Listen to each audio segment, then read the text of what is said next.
love for you to come back and visit us again, whether with school or without school.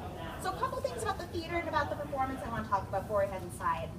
So normally, when you think about a theater, you think about the stage on one side and the audience facing it on the other side, right? Kind of like a movie theater setup, maybe you're a school auditorium, something like that. What we have here is a little bit different. It's called a courtyard theater. So what that means is it's arranged kind of the way we are right now, where the stage juts out in the middle, and then there's audience on 3 sides and also 3 levels surrounding the stage, which means that everyone is right on top of the action. It means that you can see the actors' faces and they can see yours. You are part of the story. You're not sitting 50 rows back where you can barely see anything. You can see every single facial expression they make, which is what makes this theater really cool and unique. You can also hear everything really well. Our actors never have to use microphones. That's how great the acoustics are. It's one of the best in the country.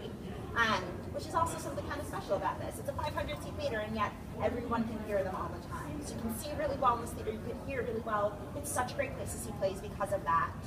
The flip side of all of it, though, and this is what makes our theater a little bit special and different also, is that just like you can see and hear all the actors really well, they can see and hear all of you really well too. Which means if there's any like chat and snoozing, etc., the actors can see and it's distracting and they go off stage and cry and it's all very sad.